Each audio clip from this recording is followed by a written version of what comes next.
planos de Deus para nós colocarmos em prática, para que nós sejamos cheios do Espírito Santo. Ser cheio do Espírito Santo não depende do meu irmão, depende de mim buscar.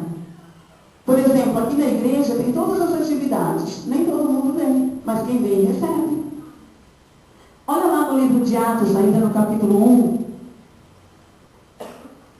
no versículo 14 diz assim: todos estes perseveraram unanimemente em oração e súplicas com as mulheres e Maria, mãe de Jesus, e com seus irmãos.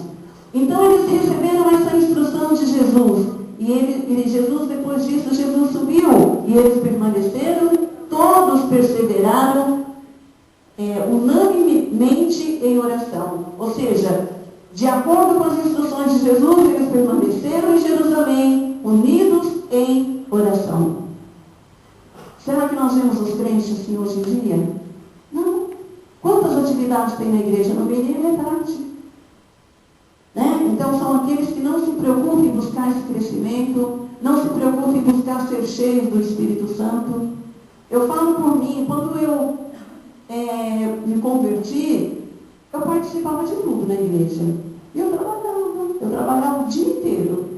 Mas eu ia no estudo bíblico dominical, eu participava dos cultos, eu estava sempre fazendo campanha, sempre com propósito diante do Senhor. Eu participava das outras reuniões que tinha, eu participava das reuniões do círculo de oração. Eu era líder da equipe de intercessão na igreja, eu era líder de missões. Então, olha quantas responsabilidades eu tinha e eu participava de tudo. E uma vez por mês eu ainda tinha que ir lá em Montemor participar da reunião com os líderes. Eu era líder aqui, mas tinha um líder lá, né? Então, olha quantas responsabilidades. E eu participava de tudo isso. E eu trabalhava e tinha uma filha pequena. Vocês perceberam quando a gente abre o coração para o Senhor, Ele nos capacita a fazer tantas coisas? E hoje, às vezes, eu vejo as pessoas deixando, não é nem deixando, é colocando como desculpa o trabalho, o filho, o marido, ou a esposa, ou qualquer outra situação. Por isso que eu falo, com convicção, o que nos impede de sermos compromissados com Deus, não são as pessoas, somos nós mesmos, que quando nós queremos, nós fazemos.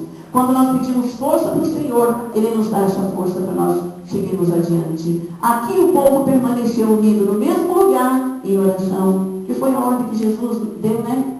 Permanecer no mesmo lugar. Depois nós vamos ver lá no capítulo 2. Eles ficaram ali, juntos, esperando ser cheios do Espírito Santo. E hoje nós temos que estar onde? Na fonte. Ah, pastora, mas eu oro em casa. Glória a Deus, é fundamental que o cristão orar em casa. Mas eu leio a Bíblia em casa, amém. Glória a Deus, deve fazer isso mesmo. Só que nós temos que estar junto no braseiro, dentro do templo do Senhor, cultuando. É onde, junto com a congregação, é onde nós, junto com os irmãos, nós oramos, nós louvamos e nós recebemos o alimento que o Senhor tem para as nossas vidas. Orar em casa é ser acrescentado nas nossas vidas, é ter a atitude de buscar conhecimento e crescimento da palavra de Deus. E eu também nunca fiquei só naquilo que me ensinava na igreja, eu pesquisava, eu buscava alguma palavra que falava que eu não entendia, eu ia procurar saber o que era. Então, nós temos que ter essa curiosidade a nível de crescimento. Às vezes a gente vê as pessoas com curiosidade da vida dos outros e não usa essa curiosidade para pesquisar a Bíblia e conhecer mais a palavra do Senhor.